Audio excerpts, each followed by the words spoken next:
I'm gonna just give you a little insight about his story, but he gonna tell you this man did 17 years in a federal prison, been all up and down the federal prison, got out, wrote a book from being in a maze, life in the maze to an amazing life. So won't you just go and elaborate, give us a little journey through your life, man? Most deaf. For one, again,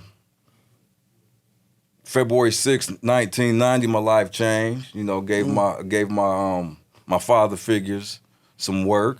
That's what we call it, work. Work. Gave them three of them things, and they got popped with it and didn't follow my direction. So February 6th, 1990, my life changed, and got arrested by the feds. Make a long story short, I pled guilty to 20 years. I was 19. Whew. So I spent 19, 20, 21, 22, 23, 24, 25, 26, 27, 28, 29, 30, 31, 32, 33, 34, 35, 36. Damn. That's how many years I spent in the penitentiary. I grew up in the pen in the feds, and so that's where I met you at in 2004. Angry, bitter, young man. So the beginning of my life was ugly, so I chose to live an ugly life, and that's the result. This is the part that that the homeboys don't tell you about, the ugly side of the game. They leave that out. Huh? Speak on it. Exactly. So I was part of the movement back in the days in the 80s. So I'm from the 80 generation. The height of gang banging and drug dealing and all that. So you was on the line. I was on the line. On the line. Every day. Every day was on the line every day. JJ. And let me ask you, man. I know this. I keep saying that I know this, but let people know where you from, man. What do you? I'm from Harbor City, California, from the projects that ain't there no more. Okay. But that's where I grew up at right there. My people from Long Beach, but I grew up from Harbor City, and that's where I'm known from Ghost from Harbor City. Okay, right on. Yeah. So caught the case, went to MDC. MDC off the 101 freeway right there. Down by the strip club. Right by the strip club. And right there with 20 years, my cellie, his name was Ricky Ross, the real Freeway Rick. That was my cellie. And it was me, Rick, cat named Harry O. That Harry O. That Michael Harris, yeah. Okay. He came down with a life sentence. Tommy came down with a life sentence. Rick came down with a life sentence. And Mike said, "You be about 40 when you get out, youngster." I'm like, so first place they shot me to was Lompoc. So I went to Lompoc, hit the line to Lompoc. California. Northern California, yeah. That so, USP medium. The USP. Went to the USP, and I hit the line. It's a whole different world. I'm about to spend half my life in this environment. You feel me? And so I'm gonna act accordingly. Hit the line. Homies gave me some wine. A pack of humps, what we call Limax. Humps spelled camel spelled backwards. Yeah, Limax, exactly. And they gave me that bone crusher and said, "This is what you're gonna need." That Kisu. Yes, sir. And I'm Swahili for nice. So they got you dressed. Got me dressed. On the line every day, and that was keep it 100, man. I'm grateful that I survived that violent environment. Yes, sir.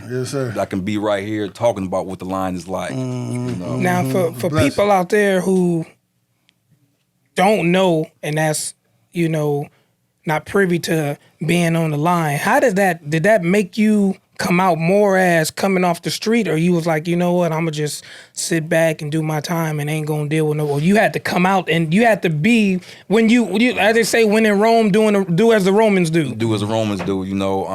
All I know is juniors know how to keep it gangster. I'm not gonna turn religious thing. That wasn't my thing. I'm gonna keep it gangster because that's all I know. Right. You feel me? So I act accordingly. Went through the ranks and. That's how I live my life, unbending, put the mask on, and your whole bid. That's how you did your whole bid. Didn't take no day off. No day off. You can't take no day off. So your journey through the feds, man, is we have millions of homies and dudes and whatever out there, but we got you here today. That's like, man, you was on that train, man. God, you started off at a USP. Yeah, started off at USP. And to the state pen term, what level yard is that? Max level 4. Level 4. So that's equal to a level 4 in the state is USP.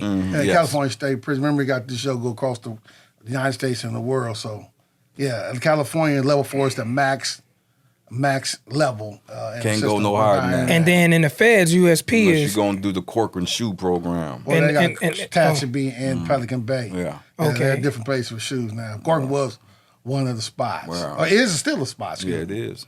And then USP is the same. It can't go no higher than that. Can't go no higher than that. Now, Is the point system different though from the feds in the state?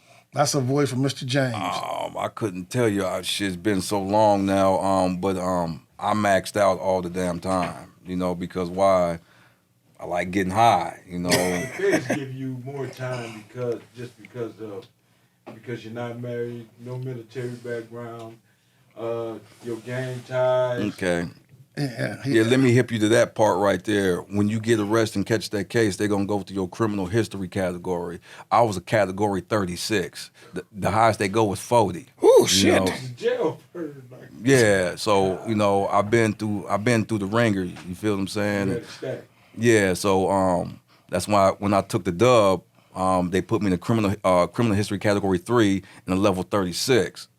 So, you know, it's like how this 19-year-old kid got a level that goddamn high. So I wasn't suitable. My security level wasn't suitable for a low or medium. So we gonna send this young ass. Excuse my language. No, man, you good. They gonna send this young ass to the pen. You know. So when I go to the pen with the big dogs. with the big dog, I was a puppy with the big dogs. Yeah. You know. So but then again, you know, the big dogs. I'm the youngster. You know, it's like this youngster took 20, they sent him to the pen, and it's the exact similar thing on the streets, you know, with the patches. When I'm from my neighborhood, you feel what I'm saying? Mm-hmm. The older homie's gonna kind of groom you.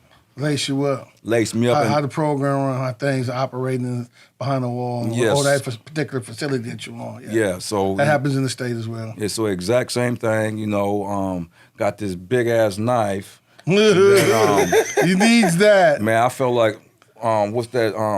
He-Man, you know, I got the power. You got the bone crusher. Got this bone crusher and pray to God that they want you to use that. And want you to use that, but I'm not a dummy. You know what I'm saying? So from there, act accordingly, you know, do what we got to do. And because I got 20 years to do. Yeah, honestly, was you really tripping off the dub, or you was just tripping off the fact of where your layout, where you was located at? I was tripping off the whole goddamn thing. So shit was spinning, huh? Yeah, am I going to make it out this month? Oh. Yeah, you so psychologically, you had some head trips. Most definitely. Yeah. It's I become a different person. Every day I wake for like my life on the jungle in these streets, speaking peace on the hustle to increase, put it all on the house.